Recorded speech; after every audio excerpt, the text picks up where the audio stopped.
This episode so to me much. was super important for Alicent's character and for the viewer's relationship to Alicent's character because we saw her condemn the actions of Aegon. Yeah. We saw her, the way that she handled it was like, with the serving girl, it was like compassionate. I was worried she was going to kill her or something. I thought she was going to turn or like on send her off and have someone kill her.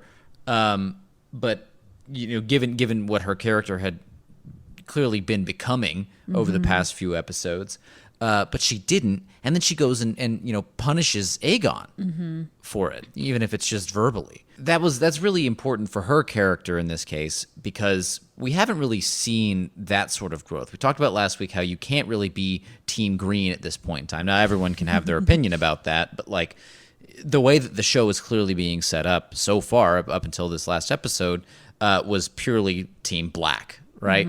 And so all of the events, including the dinner, where both Rhaenyra and Alicent were playing nice genuinely, it was really necessary to see that from them. Now that's probably all undone after the end of the episode, but it was good to see that's in her. Yeah, I mean, they have that genuine moment at the end of the dinner, even after it's fallen apart with the kids. Yeah. Like Rhaenyra's like, sorry about this. I'm gonna come back and visit you, and she's like, I would like that. Like that's a genuine moment between them, and it was so sad the way that just crumbles apart because of people having all the same names in the stupid Targaryen family. And this episode didn't feel like a pendulum swinging so hard in the other direction that now I hate Rhaenyra. No. It just made me finally feel like I understood Alicent. I'm glad we all kind of had this feeling because it was the first time that I've been able to understand her character because all the bitterness and hollowness and rage we saw last week, it made sense to me now in all the little like quick scenes where she was with Viserys in the downtime in between, events he could sort of willpower himself through.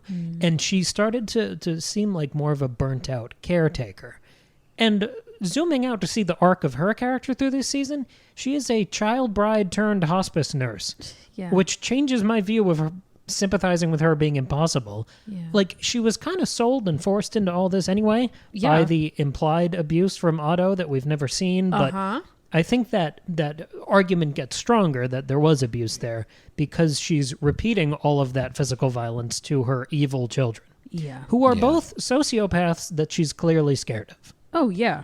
And when she's not with her dying husband, controlling father, or rapist children, she's surrounded by the long shadow of lunatic hangers-on like Laris nipping at her heels. Right. Like, she's got nothing.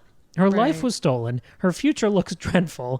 And then at the end, like you just alluded to, Tristan, she hears this sort of, through the grapevine, misheard prophecy. And through sort of the desperate eye of her miserable life, I totally get it. Because that idea of her being given this mission in the dying moments of Viserys' life, which she's prolonged for 20 years, that might give purpose to all of her suffering. Right. Like I could see the tragedy of this is the misunderstanding that will launch, the war that's about to come, but also that it's a red herring and it isn't a true purpose that's being gifted to her. Yeah. Well, and all of that makes her not sudden, but her recent steeping in religion make a lot of sense. Yeah. Like, because when that comes up pretty early in the episode, I was like, what's the deal with this? Is this like a High Sparrow situation where she's like working with some manipulative, high-powered, religious head or maybe she's like using it as a manipulative tool, and maybe some of that is true, but I really think it's just she's got a deal somehow. She's looking for meaning. Yeah, because you're right, she has nothing. I mean, she's the de facto queen, so she has power, but that's never really something that she wanted, at least as far as I can tell. But I don't think she personally wanted power. I just think she wanted safety for herself and her children, and now her children are scary grown men and her husband's dying and she just has nothing, so she's trying to find something there. Oh, and her husband openly prefers his previous wife and previous kids. Yeah, because the kids that she made with him are psychopaths. And he refers to his only child in this episode, and last week he called her Aemma. I know. I love that. It's a bummer.